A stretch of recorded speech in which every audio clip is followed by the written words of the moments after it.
I gotta be honest, I'm pretty excited. The vehicles we're shooting out today are two of the most popular and talked about on the market.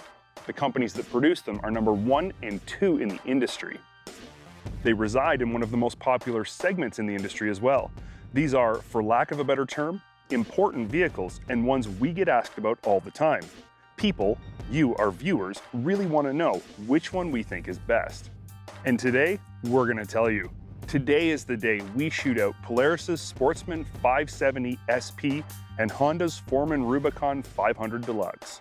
In typical dirt tracks fashion, we're going to organize this shootout into 7 of the most important categories, which we think are power and delivery, braking, ride quality, handling, rider comfort, features, and value. There are 3 ways to look at how vehicles compare. You can base your comparison on what category the manufacturer says the vehicles are in. You can look only at their specifications, or you can focus your whole comparison just on the price.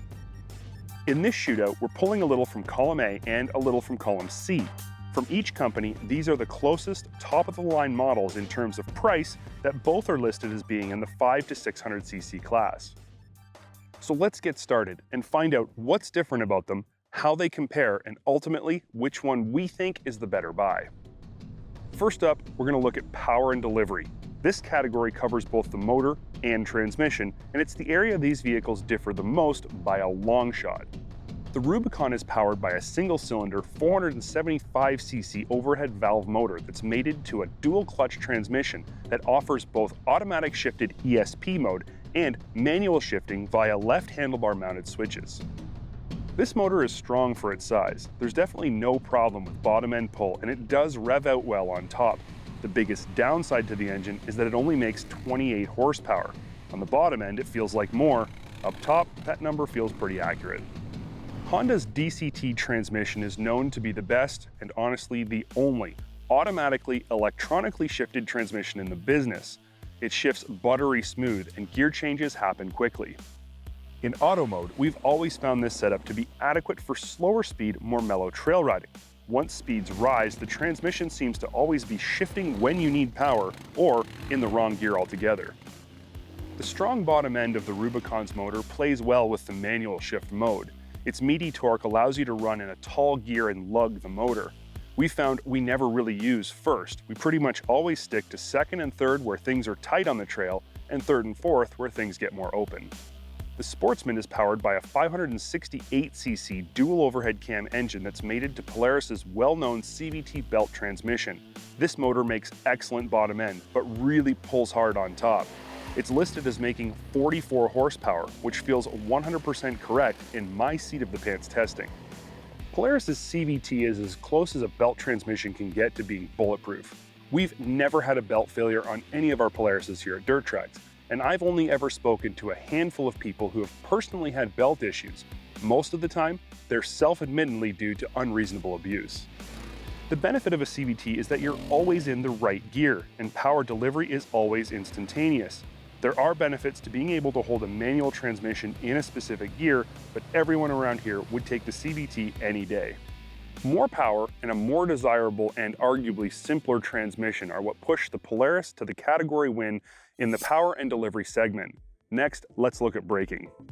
This segment is going to be much shorter. The Rubicon uses Honda's standard dual braking setup with discs up front and out back. In the past, I would have said I absolutely do not prefer dual levers, but after riding the Honda and Polaris back to back, I've come to like them a whole lot more. The Sportsman is set up with Polaris's single lever braking system that squeezes hydraulic discs front and rear and automatically biases braking force front to rear. It's simple, it's easy to use, and it works. At the end of the day, this category is largely about personal preference. Both systems stop the bikes efficiently and quickly. Both systems offer good feel at the lever as well, but shockingly, at least for me, this category win goes to the Honda. Its dual braking setup offered a bit better feel and slightly better modulation. Next, let's talk about ride quality. Honda's Rubicon sits on a double A-arm style design and produces 7.3 inches and 8.5 inches of travel front and rear. Shocks are preload adjustable and ground clearance sits at 9.4 inches. This is the best suspension setup Honda has ever produced. It offers excellent front and adequate rear-end ride compliance over bumps both small and large. Ground clearance was never an issue. We'd like to see softer shock settings and lighter springs to soften things up even more though, especially out back. The Polaris also rides on double A-arms that produce 8.2 and 9.5 inches of travel front and rear. Shocks are preload adjustable, and ground clearance is a full 11.5 inches. The Sportsman ride is plush. Bumps, both big and small, disappear beneath the rider, and the preload adjustable shocks are set up just right for 99% of the places this ATV will get used. No one around here has ever had anything bad to say about the ride of Polaris' Sportsman 570. In this category, it's the clear winner. Our fourth category is handling. Now these bikes are an SP and a deluxe model, so they both include EPS. Both systems are expertly tuned and provide just enough assist without being too much. They also both include rear sway bars. The truth is, they both handle really well. The Polaris definitely has more body roll under hard cornering, which is likely due to softer suspension settings and longer travel, but you get noticeably more feedback from the wheels through the handlebars on the Honda, even despite its power steering. The win here has to go to the Polaris. Its EPS is tuned just that much better than the Honda, and overall it does handle just a tiny bit better. It's close enough though that we would endorse either of these as being a great handling ATV.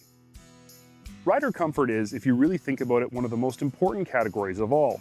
If an ATV does everything else perfectly but is uncomfortable to sit on, everything else matters a whole lot less. Honda's Rubicon is, to put it bluntly, an extremely comfortable ATV to sit on. The seat is soft and it feels thick. Floorboards are comfortable and the reach to the handlebars is spot on. All the controls are in logical locations. The throttle lever design is superb. The only thing we have to gripe about is the silly extra reverse lockout left brake lever. Why does this exist? It's not a huge deal, but it is annoying. The Sportsman is equally as well laid out. Reach to the handlebars, spot on. Floorboards, excellent. All the controls are in intelligent locations, but it is a long reach to the throttle lever with your thumb, especially for a smaller hand. Our biggest complaint here is with the seat. It feels like there's a plastic bar running horizontally across the middle of it.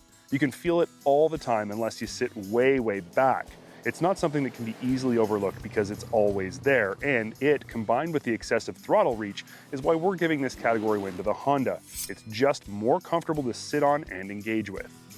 Our second last category is features. Both of these vehicles are top-of-the-line models with all the bells and whistles.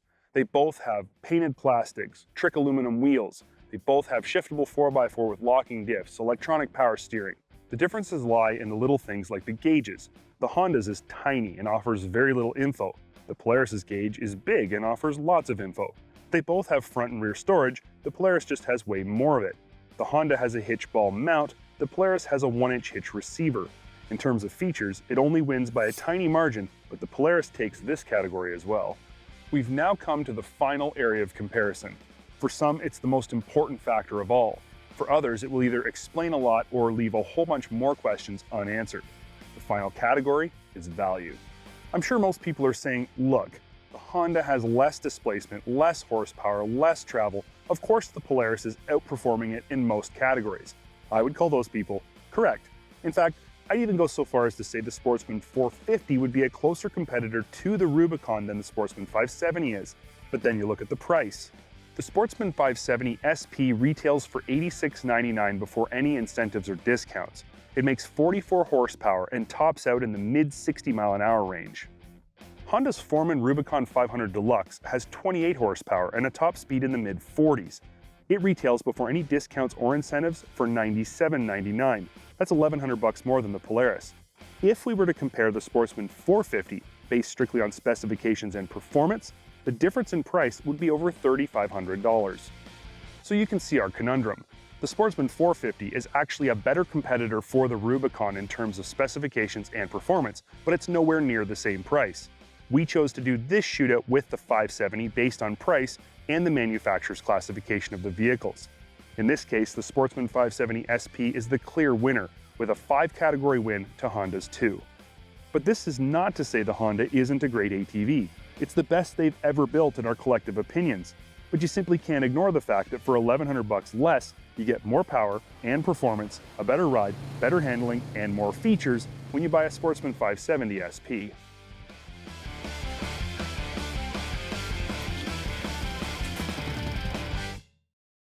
Thanks for watching this segment of Dirt Trax TV. For more great content, make sure you click the links or subscribe to our channel where we're always updating with new content every day throughout the week.